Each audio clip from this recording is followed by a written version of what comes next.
agitated as the day wears on, making it more and more difficult to get them to settle down and fall asleep by bedtime. While there are many reasons why kids may get grumpy in the evening hours, they are often due to two factors: being overtired and experiencing sensory overload. Ways to calm down during the day. Dealing with a toddler who gets upset and acts out during the day can be frustrating. When your child is all worked up, it can be difficult to calm her down. Try these strategies to help keep her calm until she's ready to go back to sleep at night. If you want more ideas for how to get your toddler or baby to sleep better at night, check out my ebook The Sleep Easy Solution: Secrets to Getting Your Baby or Toddler to Sleep Through the Night. It's filled with helpful tips and resources. Just click here to learn more. Redirect attention. Toddlers like routine and don't respond well to surprises or changes in plans. So if he starts to throw a fit because dinner isn't on time or he doesn't want to wear his shoes, redirect his attention by pointing him towards something else that will interest him. E.g., hey, look over there. A dog is walking down the street. Do you see him? Ways for parents to calm down at bedtime. For parents of infants and young children, bedtime can be fraught with stress, and no wonder. Put a child to bed without a good night routine in place and you might find yourself up all night. But it doesn't have to be that way.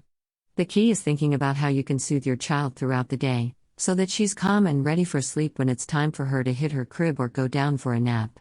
Here are some ways to help kids relax at bedtime. Read a story together. This might seem obvious, but reading stories before bedtime is one of the best ways to help kids wind down at night. Just make sure to pick books with calming themes, nothing scary. Get active during nap time. If your baby or toddler has a hard time falling asleep during nap time, try engaging him in physical activities like playing tag or jumping on a trampoline. A tired body will do much better than an overstimulated mind as he drifts off into dreamland.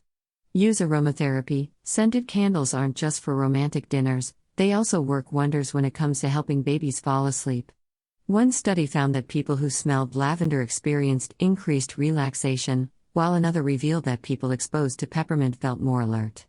Try diffusing lavender oil or burning a scented candle, with supervision, while your little one falls asleep. Take a bath. Bathing isn't only great fun for babies and toddlers, it also helps them prepare for bed.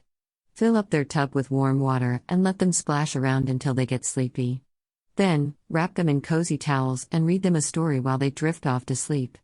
Play soothing music. Babies love listening to music, which makes it a great tool for helping them get ready for bedtime. Ways for parents and children to calm down together. Your child may cry at night for a variety of reasons.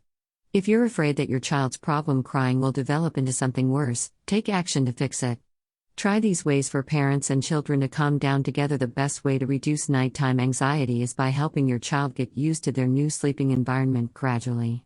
For example, don't immediately move all of their things in at once. Introduce them slowly over time so they can get used to their new surroundings bit by bit. Also, if your child has developed an attachment to a certain toy or blanket, try moving it out of sight when they sleep until they become accustomed to not having it near them at bedtime. You might also try letting them bring one special toy with them when you tuck them in, but only if there are no safety concerns, for example, no loose pieces that could be choking hazards. After some time passes, you can then begin removing other toys until eventually there are none left. Keep in mind that any changes you make should happen very gradually, so your child doesn't feel overwhelmed. As always, talk to your pediatrician about how to handle specific situations related to your own family. Remember, most kids will outgrow nighttime problems on their own. However, if yours hasn't within a few weeks, it might be worth talking to your doctor about getting professional help.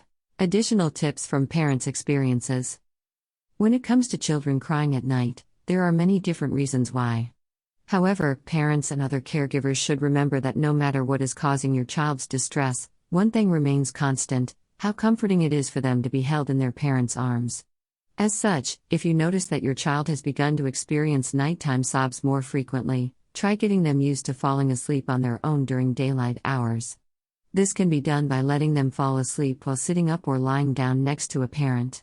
After a few days of doing so, begin leaving your child alone when they start to feel tired, but don't leave before making sure they know you will return shortly after they have fallen asleep.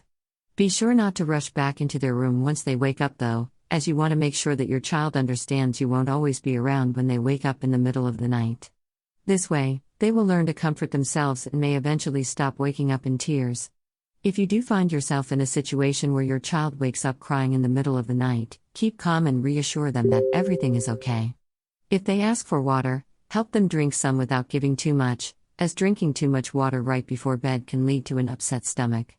Once they are calm enough to go back to sleep again, tuck them back into bed and leave quickly without saying anything else.